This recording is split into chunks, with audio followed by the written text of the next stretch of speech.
Welcome to Wise Man's Dollar, a show for everyday working people who want to keep more of what they earn, make wiser decisions with their money, and leave a legacy for the next generation. I'm Sunjata, and I'm so happy that you're here with me once again. So, I want to jump right into a granddaddy story for this episode and share how my granddaddy was known for buying cars cash. And as a young person, I remember he started out with buying Lincoln Town cars.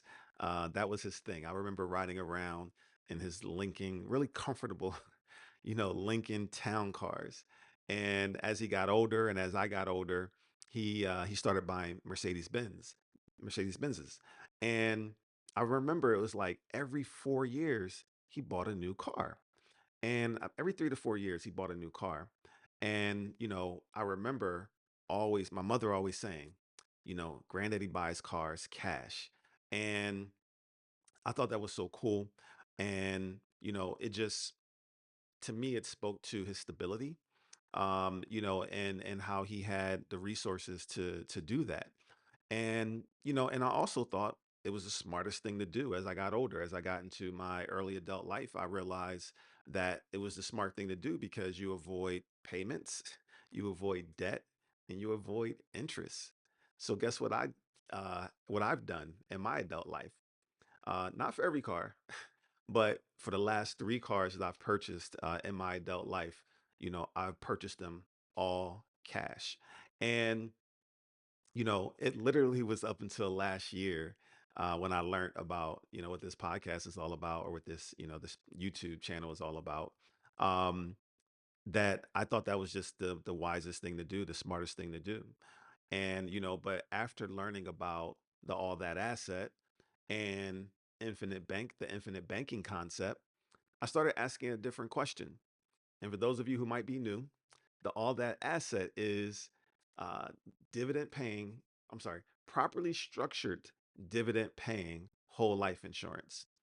And once I learned about that asset and the infinite banking concept, I started asking a different question. And that question was, what did purchasing cars cash actually cost my granddaddy? So let's talk about a relatable scenario. And let's say you spend $20,000 buying a car. The question is, what did that actually cost you? And that's where we get into the idea of opportunity costs. When you spend cash, you don't just lose the money that you just spent, you lose what your money could have done for you otherwise. So when you contrast it, paying cash to being your own banker and using the all that asset and the infinite banking concept, you now understand that your money is no longer growing. When you buy a car cash, that money's gone. It's no longer growing for you. And through a properly structured, dividend paying whole life insurance policy, that that money is growing when it's there, and you're using that as a bank. Your money is growing for you month in, month out, contractually guaranteed. Also, when you use cash, your money is no longer available to you. It's no longer liquid. You only get to use it one time, right? And within the infinite banking strategy, your money is you when you take use the loan provision and you borrow against your policy and your bank, your money is still growing for you uninterrupted, and your money is no longer working for you when you pay cash. So that's the hidden cost that most people just aren't thinking about, because if you're like me, you just didn't know about it, right? And similar to my grandfather, he was very, very disciplined, but he didn't have access to a system like we're talking about and like this whole show is about. And that, a system that allowed his money to keep working for him while he used it. And that's the power in what we're talking about. So again, let's take a clear look at those two paths. Path one, paying cash, right? Your money's gone, it can no longer grow, and you can no longer access it. Path two is using a system like the infinite banking concept and using a tool like the all that asset, right? Your money stays in your system, it continues growing, and you get to access your capital differently, and you just have more control and more flexibility. So, why does that matter? Well, well, it matters if you're, you know, money conscious and you want to be more intentional with keeping more if you earn more of the money that you earn. It matters if you're someone who finances large purchases. You have financed large purchases throughout your life and you intend to continue to finance large purchases throughout your life. Purchases like cars, furniture, real estate, etc. It matters if you care about missing the growth opportunities that your money could have if you flow it through your own banking system. When I learned about this and the more and more I learned about it, I just kept thinking about how can I get more and more and more of the money that I earn into my banking system before I use it so that my money is working for me and growing at all times.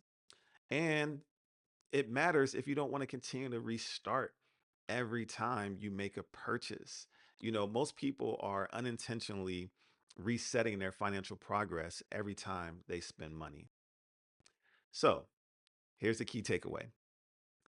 My granddaddy taught me that money should work for me.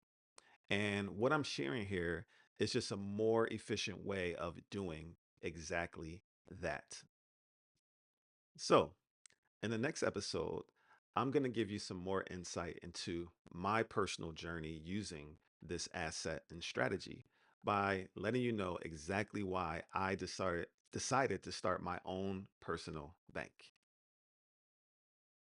Thanks for tuning in to another episode of Wise Man's Dollar. This show is designed to spark curiosity about how people become their own bankers using properly structured dividend paying whole life insurance and the infinite banking concept. If you would like to go deeper, I have a private library of videos and resources that break this down in greater detail, including things most people never get taught about how this works. Just email me at wisemansdollar@gmail.com and I'll send you access for free. If you enjoyed this episode, hit like, subscribe, and drop a comment on what resonated with you. And share this with someone that you care about because wisdom grows when we pass it down. And remember, like my granddaddy always told me, any man can make a dollar, but it takes a wise man to spend it. I'll see you in the next episode. Peace.